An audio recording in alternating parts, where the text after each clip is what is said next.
is Maren Jose, and you're listening to MerlianPodcast.com. We have the pleasure today of speaking with Dr. Dean Radin. Dr. Radin is Laboratory Director at the Institute of Noetic Sciences in California.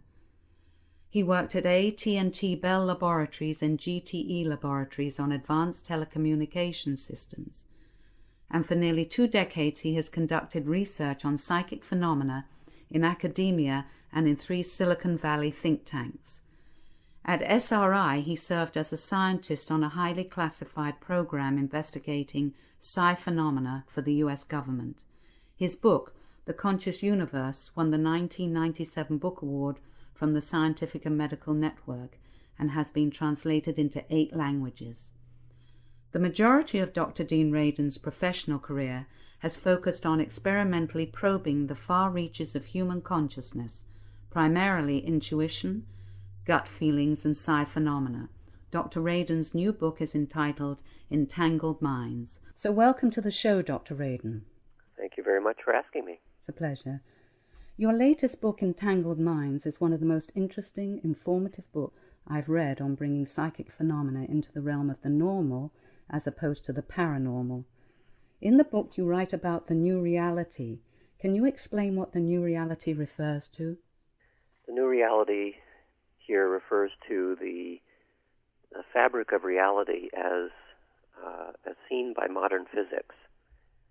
And I call it new because, in a sense, it is referring to the old reality, which is common sense.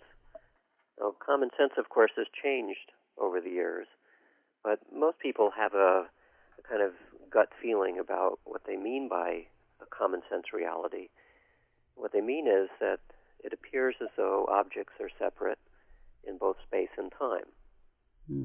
We don't find objects somehow coexisting in the same location, and nor do we find that things seem to be slippery in time.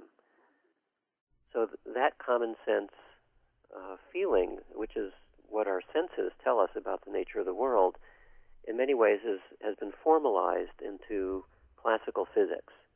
We think of Newtonian Cartesian physics as classical physics, and most of it is a kind of mathematical encapsulation of common sense.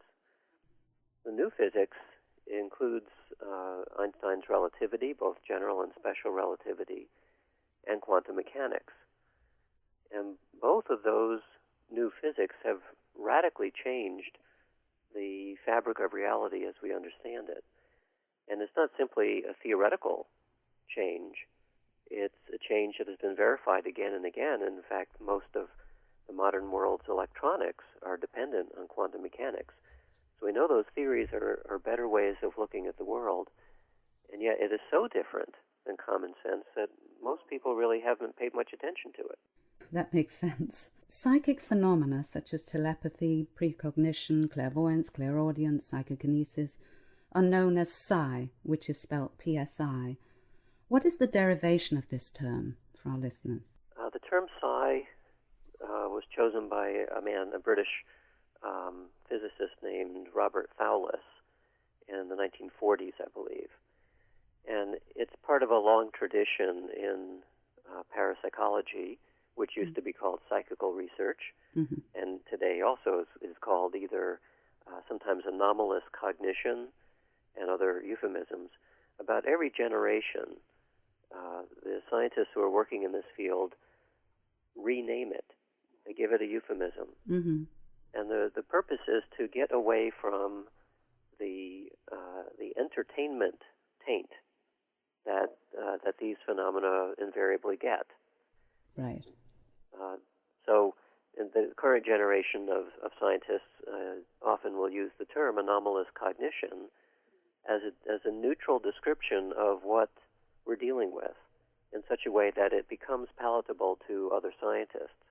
Because I know as a scientist, if I write a paper saying I'm testing clairvoyance, it won't be published anywhere except in parapsychology journals, and even there, they would prefer the word psi. So can you tell me how this relates to entanglement, which is your latest book, Entangled Minds? Entanglement is a property that was predicted from the mathematics of quantum theory. It predicted that an object, a quantum object, which, by the way, is all objects, any material object is quantum, but an elementary quantum object is best described in terms of waves of probabilities, as opposed to a single particle. There are no particles in the quantum world. There's only waves of possibilities, probabilities. That being the case, if you describe a more complex object that may have several apparent pieces, it actually is thought of then as a superposition or as a collection of waves. And given this way of thinking about objects, if two objects interact at some point, then what happens is that their waves combine. And as we know, with water waves, that waves can interfere.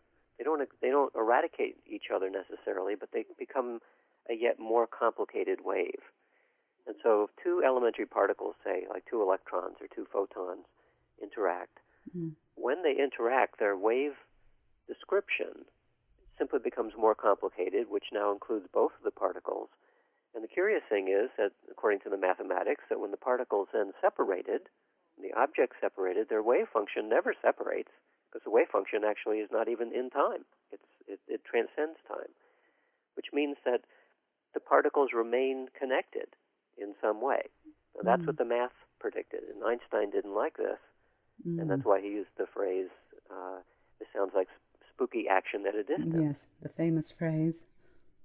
But it has been tested repeatedly since the 1960s, and found that in fact, that when particles separate, there is some aspect of them that remain connected, and it remains connected instantaneously, which means that it appears to transcend time in the sense that we usually think of it. Some people think that the connection between the particles are faster than light. Others say no, it's actually an instantaneous connection. And one way of thinking of it then is that, as the mathematics had predicted, when two particles interact, they are no longer two particles. They're actually one particle. And they can appear to be in two places at the same time, but in fact they're really not. It's fascinating. We know that humans have extended capacities such as precognition and remote viewing, which you've studied for many years. And of course the question is, how can it be proven scientifically? Well, that's the question, isn't it? It is. So there's two ways of answering that question. One is that you simply do empirical tests to see if you can verify claims. Someone claims to be clairvoyant. Well, there are lots of tests that have been created to verify the claim under controlled conditions so that you are able to tell the difference between a coincidence as an explanation and a real event. And in fact, an event with a known probability. So by convention in science, if you get probabilities that are, say, less than 0.01, less than 1 in 100 odds, then you start saying, well, it looks like it's interesting. It no longer looks like chance. Okay. The other way of addressing the question is a theoretical one, which asks, how is it possible, even in theory, for us to understand how something like clairvoyance might exist? And here's where entanglement starts to be interesting, because entanglement implies that the world is much more tightly interconnected across space and time than our eyes tell us. And if, in fact, it is true that even though we don't see it ordinarily, if the world is interconnected, then presumably our brains, our minds, our bodies are also interconnected at some level. And it may be then that, simply from a theoretical perspective, that our experience, too, our subjective experiences will also be interconnected with the world. From that perspective, when someone describes a clairvoyant experience, it's no longer the anomaly or the unexpected, but in fact, it should be expected in a world which is fully interconnected. So this then provides, this is where the title of Entangled Minds comes from. It's suggesting that by reframing what we think of as the deep fabric of reality, we suddenly see that the whole range of psychic phenomena are no longer something which don't fit into our conception of the world, but in fact not only fit, but are expected.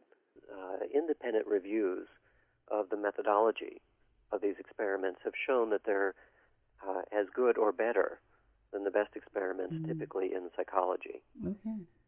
And the reason for that is because after a century of severe skepticism, any scientist who wishes to do one of these experiments well learns quickly the ways of doing a proper experiment. And then going far beyond that.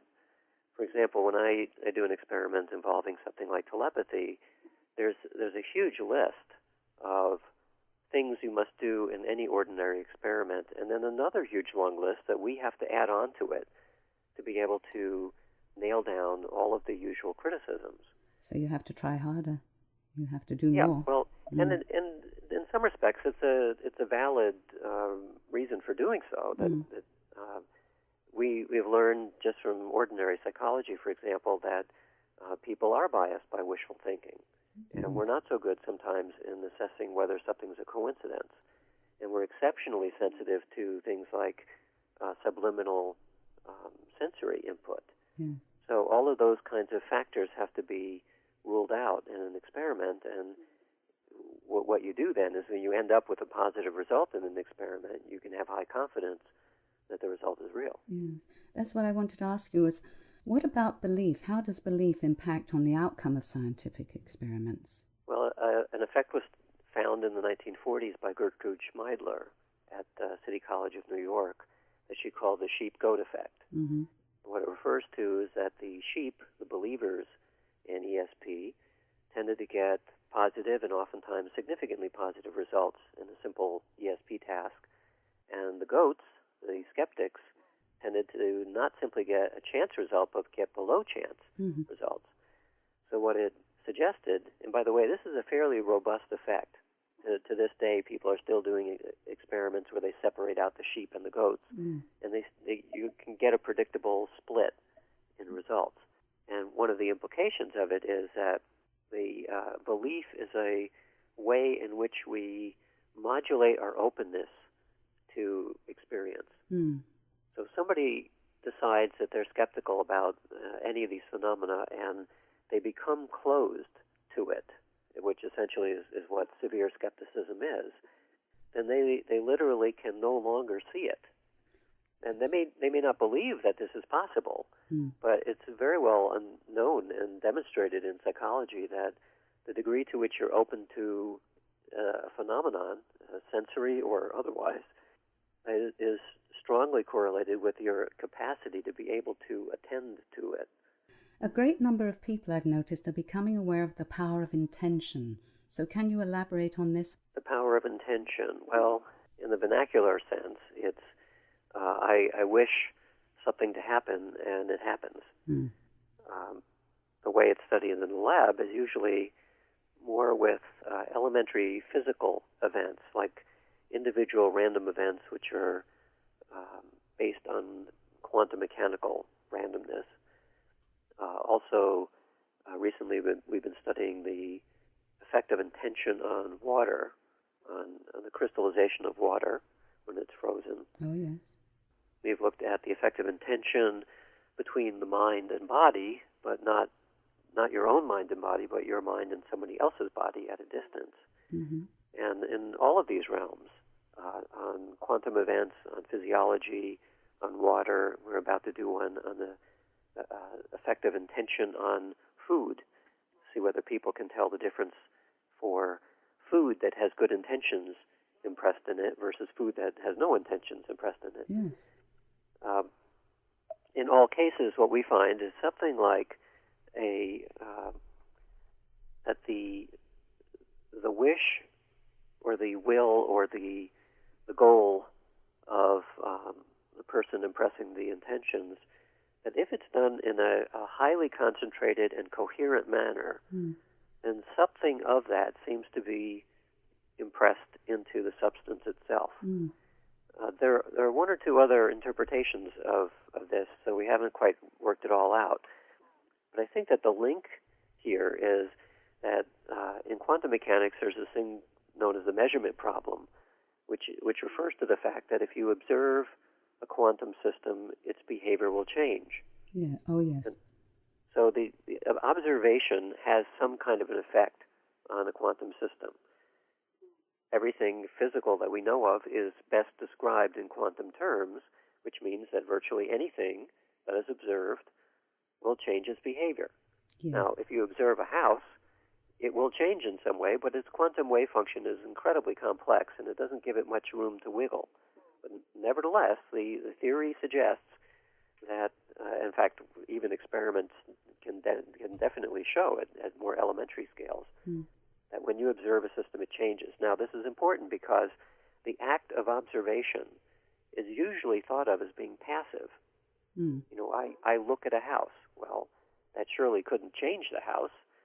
But what quantum theory says is that the very act of your observing anything and gaining knowledge about it changes its behavior. Yeah. That means that if I observe something with an intention, that the combination of otherwise passive observation and a certain kind of intention underneath it will change the system. So that it raises the possibility that through some kind of observer effect, we can indeed change how a system operates. Absolutely fascinating. Can I ask you a little bit about the Global Consciousness Project? Sure. Well, first, the Global Consciousness Project is an experiment that is run by Roger Nelson from Princeton University. It consists of about 70 electronic random number generators that are located in major cities around the world. Each of these are little electronic boxes that fit on a PC that produce streams of random numbers. And the random numbers are based on true noise. So it's not a software algorithm, but a noise-based true random generator. The reason why these are used, and we use these as monitors around the world to see if there's a relationship between large-scale attention in the world and the changes in randomness.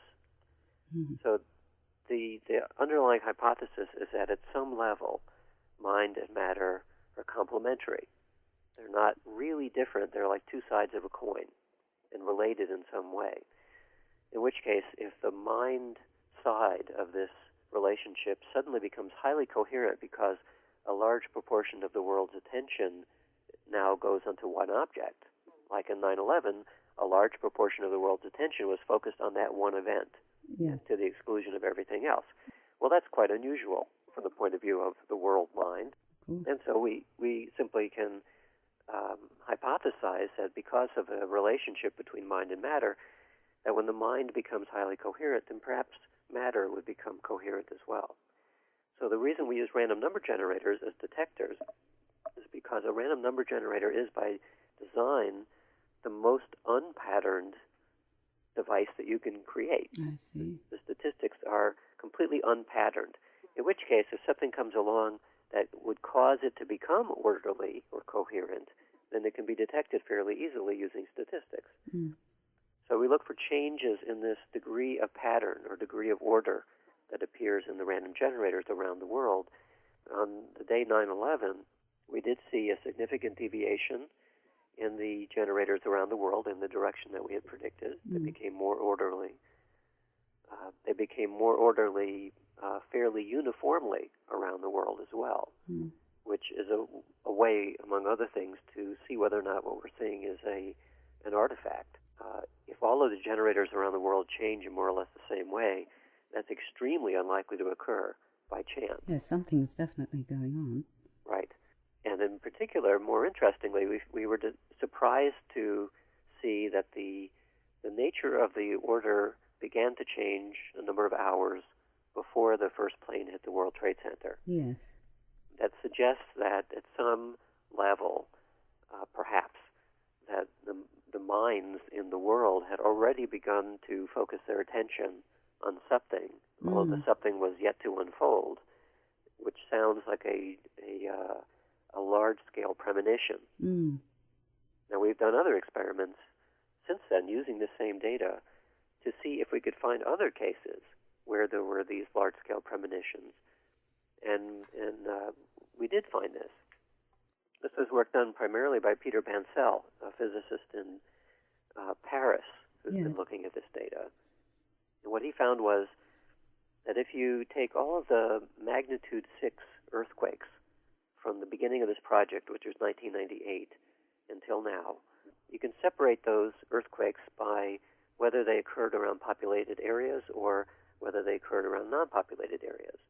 The differences tend to be around land masses versus water, but not always. There's some land masses where there aren't many people around. But if you do that, what you find is that for the earthquakes that were around populated areas, that between 2 and 8 hours before the earthquake struck, the random number generators begin to become orderly in the same way that we saw for 9/11, in a quite a significant way.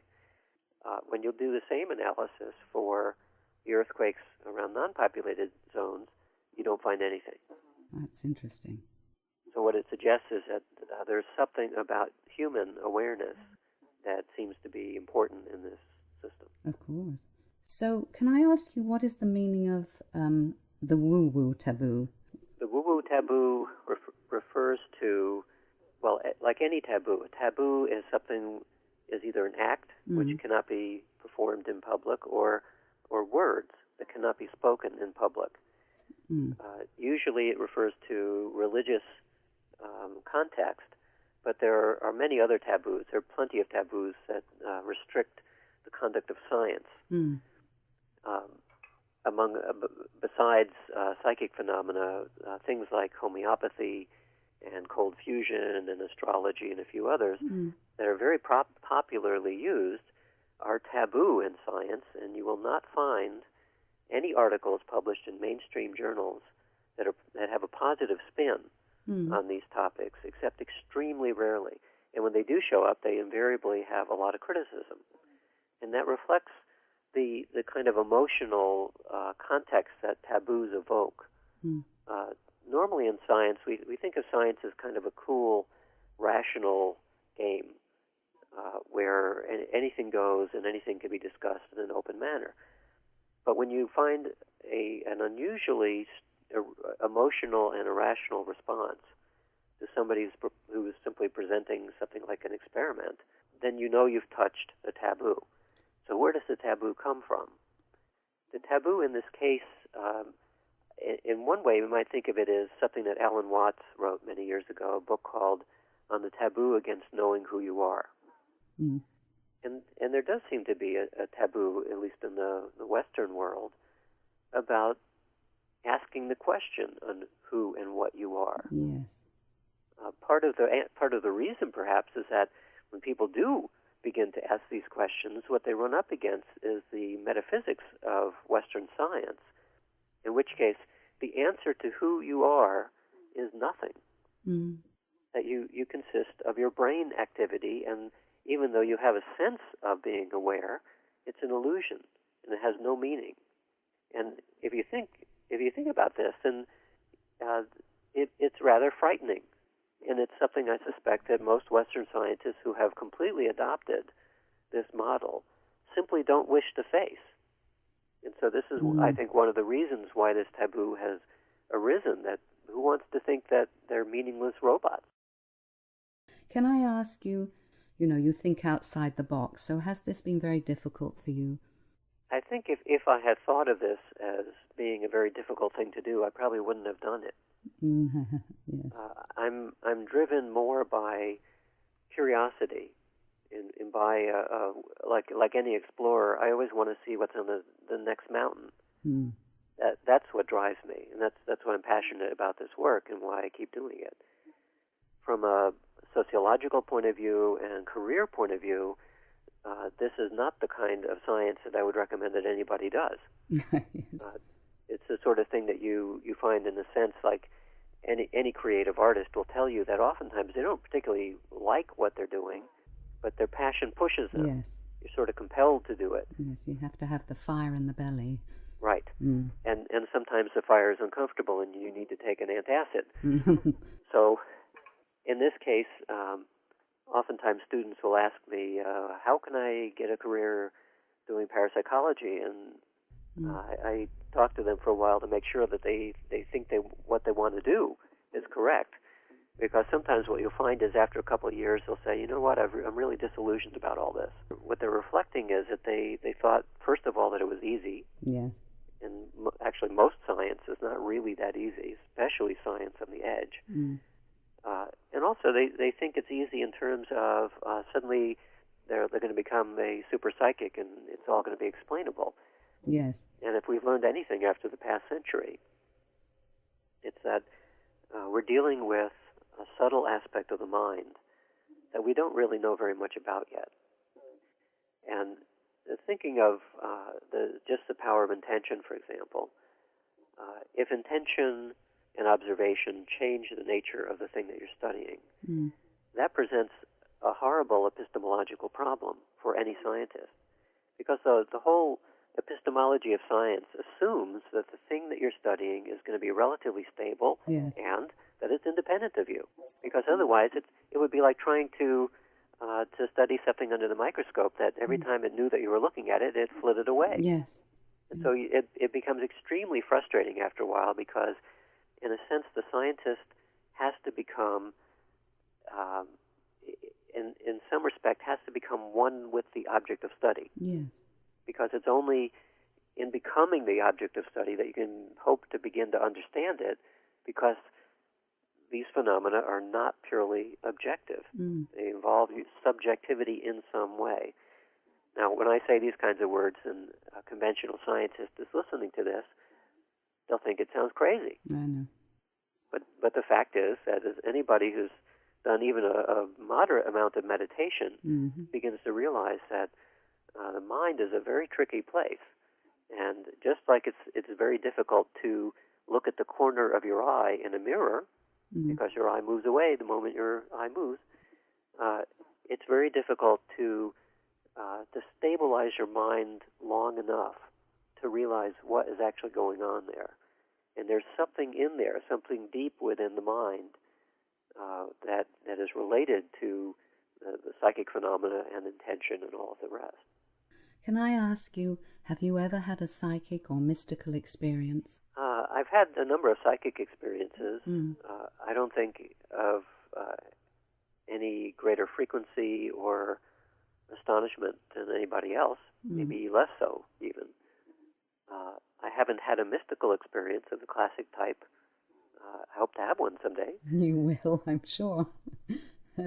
I'll give you an example of the sort of psychic thing that happens to me sometimes.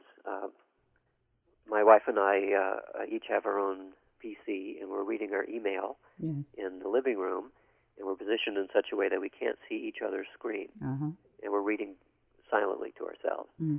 So I get an email from a colleague who is reissuing a book that he had written on déjà vu, and he's going to title it Déjà Vu Revisited. And I thought that was a clever title. Yes, very clever. And in the moment I thought that, my wife suddenly looked up from her PC and said, I'm having the strongest déjà vu. Yes.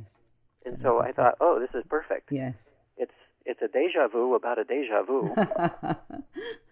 And in this case, I'm able to assess the probability of such an event occurring because in our time together, she has never spontaneously reported a déjà vu at all. And for her to say that at the very instant that I was chuckling in my mind about this makes it a meaningful coincidence. Absolutely. And for my last question, what would the scientific acceptance of genuine psi mean for ourselves, for science, and for society? Well, those are three questions. I know. I thought I'd give you a big one at the end. The society one is extremely difficult to guess because it's a little bit like asking in the 1950s people who are working on computers, what do you think the societal impact will be of these things? Yes, of course. And as we know, what they said was, well, there's probably a world capacity need for 4 of these things, and that's it. Because it's just very difficult to see beyond where you currently are. So I think I'll pass on the societal side. On the science side, well, no, first I'll take the personal side. On the personal side, I don't think it'll make much difference at all. And the reason is that between 60 and 80% of the population believes it anyway. Yes, that's true. So it won't change anything. The biggest impact in the short run will be in science. And I think that we're sitting on a dam that's about to burst anyway. Most scientists in private will admit that they're at minimum interested, and more likely they're very interested in these phenomena.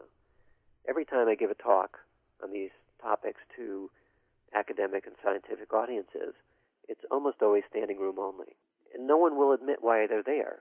I mean, sometimes they'll say, well, I'm very skeptical about this. I just wanted to see what you had to say. Right. But then afterwards they come up one by one and they start telling me their stories.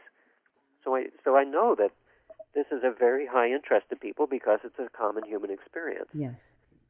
So the change that will occur in science is that once enough evidence, and evidence alone, by the way, is never going to do it. You can have evidence up the wazoo, and it still won't make a difference. What's necessary is for theoretical science to advance to the point where we're beginning to see things like quantum effects in biological systems. And the moment that somebody, in fact, we're already beginning to see this now. There's already a number of cases where things like protein folding in biology is seen now as a example of a quantum phenomenon. And when this becomes more popularly known and is published and is considered to be mainstream, it becomes a much smaller step to go into human biology. And from there, it's a smaller step to go into the functioning of the brain. Yes. And so I expect that the sequence that will happen is that you'll begin to see quantum phenomena in larger and larger structures for longer periods of time. People will stop thinking about quantum effects as only occurring in elementary systems and in the world of the extremely small, and see it as operating on a much larger scale. And from that perspective, suddenly psychology will have to contend with this possibility. Yes. And at some point you end up with entangled minds. At that point, I can predict almost that sometime from now someone will make a prediction about something like entanglement operating in the brain, and then they'll make a speculation about entanglement between brains, and they'll do an experiment and they'll find correlations, unexpected correlations between brains, although actually not unexpected, predicted correlations. And then they'll say, here's the big breakthrough, and they'll get the Nobel Prize. And then someone will quietly say, well, there's actually a century of data that preceded this. And no one paid attention to it. And the reason that they didn't pay attention to it was that scientists didn't have a comfortable way of thinking about these things. And this is not unexpected, actually. Everyone wants to have an explanation for how this can work. And when the explanation starts to evolve, and it's going to evolve faster and faster, eventually it'll all fall into place, and then the textbooks will be rewritten. Oh, Dr. Radin, thank you so much for coming today. And perhaps you'll come back and tell us more about your fascinating work and more discoveries you'll make. I'll be glad to. Dr. Radin is the author of The Conscious Universe, The Scientific Truth of Psychic Phenomena, and his new book, Entangled Minds. Please go to www.merliannews.com to read the review of Entangled Minds. For more information on Dr. Radin, please visit his website at www.deanradin.com. Radin is spelled R-A-D-I-N. This is Maren Jose, and thank you for listening to MerlianPodcast.com.